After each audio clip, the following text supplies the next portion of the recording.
एक बार ये सतयुग की घटना है। एक बार नारद जी के मन में कठोर तपस्या करने का संकल्प हुआ। हिमालय की गुफा में पहुंचे।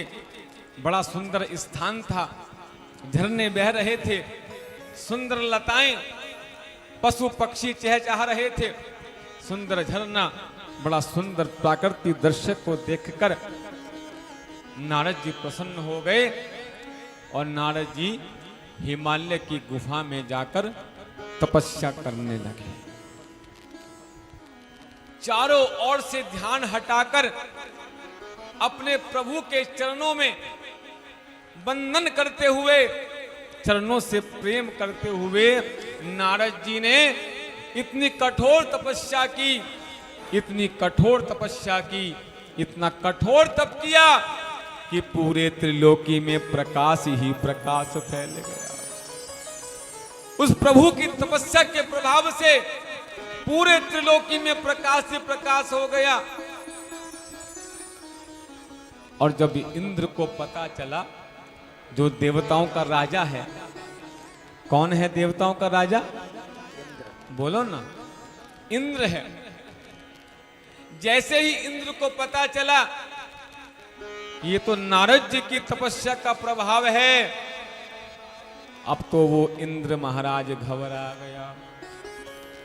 क्योंकि आज का इंसान अपने दुख से दुखी नहीं है, आज का इंसान दूसरे के सुख से दुखी है।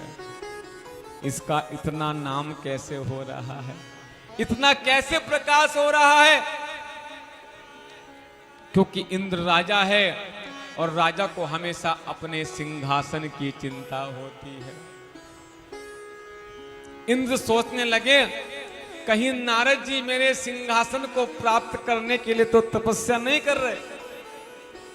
क्योंकि अज्ञानी व्यक्ति, मूर्ख आदमी ऐसी तो सोचेगा, हमेशा नेगेटिव सोचेगा।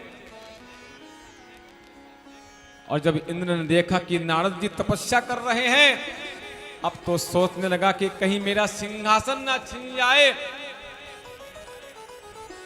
भला नारद जी को सिंहासन से क्या काम, वो तो अपने प्रभु को प्रसन्न करने के लिए घोर तप कर रहे थे। और रामचरितमानस में इंद्र को कुत्ते के समान बताया है।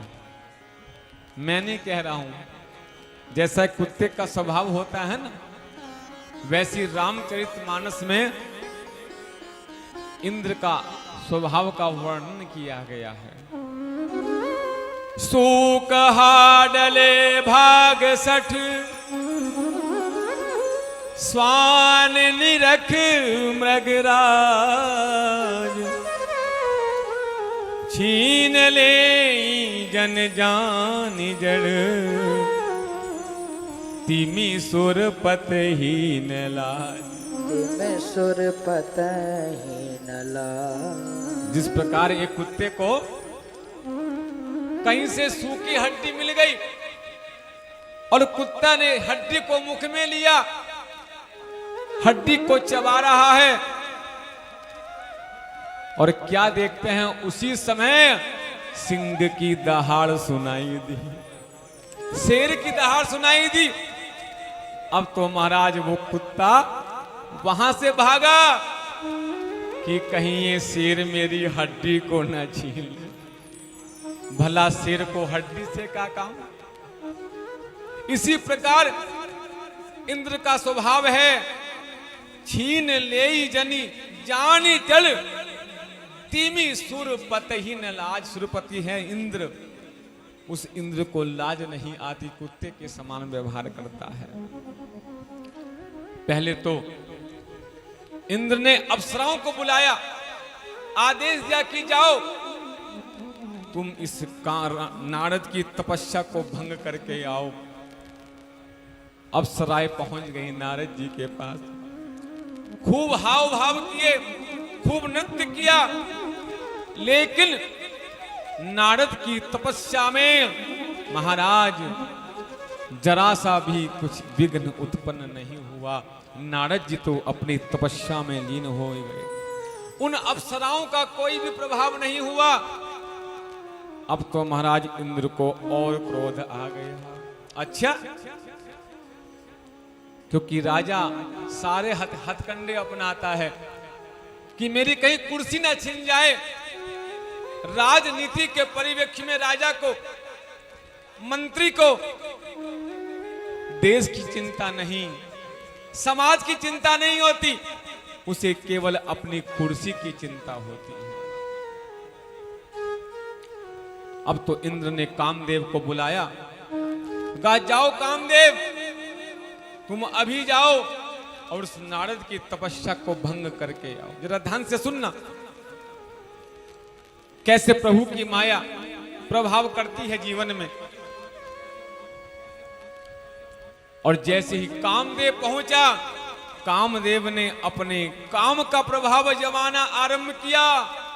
और क्या देखते हैं, अपने पांचों बाणों की शक्ति से कामदेव ने जैसे ही पांचों बाण काम बाणों को छोड़ा तो क्या देखते हैं, रचयामास तत्रास्तु स्वे कला कर सकला अपि बसंतो अपि स्वे प्रभावम चकारम विविधत मदात।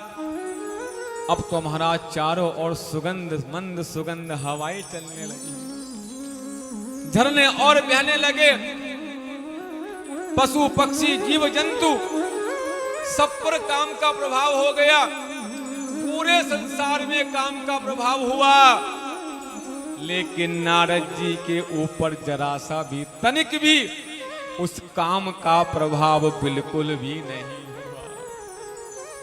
संत कहते हैं, सदगंत कहते हैं कि काम कला कहा मुनहि न व्यापी। जिस काम का असर सारे ब्रह्मांड में हो गया, लेकिन उस काम का असर नारद जी पे लेश मात्र भी नहीं हुआ। निज भय डरहु मनोभव पापी। अब तो वो कामदेव महाराज घबरा गया, कहीं नारद जी मुझे श्राप ना दे दे, इन पे तो कोई असर नहीं हुआ। अब तो भागा, नारद जी के चरणों में पड़ गया, हे मुनिराज मुझे क्षमा करना। लेकिन नारद जी ने क्षमा कर दिया, चले गए कामदेव वापस इंद्र के पास। कहा, ये इंद्र तुम कहां चक्कर में पड़ रहे हो, शांति से बैठ जाओ, नारद की तपस्या पर कोई भी काम का असर नहीं हो सकता। पहला कारण कि नारद जी पर काम का प्रभाव क्यों नहीं हुआ, प्रभु की माया, काम का प्रभाव क्यों नहीं हुआ। जो काम सारे संसार को नचाता है, जे जग काम नचावन नाही, सारे जग में जिस काम का प्रभाव है, नारद जी पर काम का असर क्यों नहीं हुआ, जरा ध्यान से सुनना। पहला कारण है कि नारद जी अनन्य भाव से, पूर्ण श्रद्धा और विश्वास से भगवान के चरणों में समर्पित होकर कठोर तप कर रहे थे। और संत कहते हैं, सदगंत कहते हैं, सुन मुनि तो ही कहाऊं सहरोसा, सुन मुनि तो ही कहाऊं सहरोसा,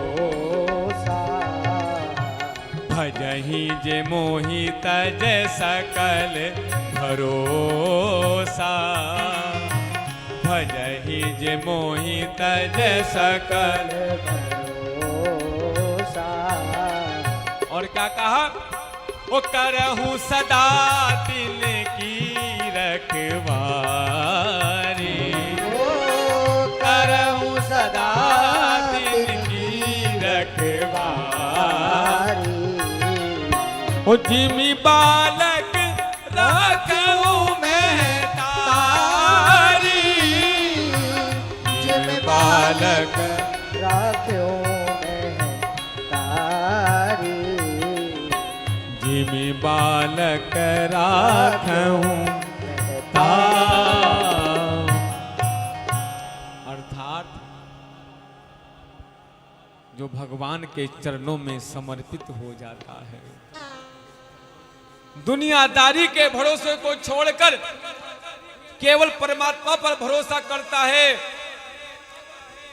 तो प्रभु कहते हैं जो बालक के समान, जैसे छोटा सा बालक होता है 6 महीने का बालक, वो पूर्ण रूप से माता पे आश्रित होता है। इसी प्रकार जो भक्त बालक बनकर मेरी शरण में आ जाता है, सब कुछ मुझ पर छोड़ देता है, तो करहूं सदा तिनकी रखवारी।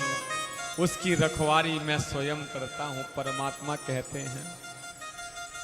करहूं सदा तिनकी रखवारी, जिमि बालक राखूं महतारी। भोलेनाथ के चरणों में समर्पित हो जाता है। हे भोलेनाथ, अच्छा हो या बुरा हूं तो तुम्हारा। जब ये भावना मन में आ जाएगी,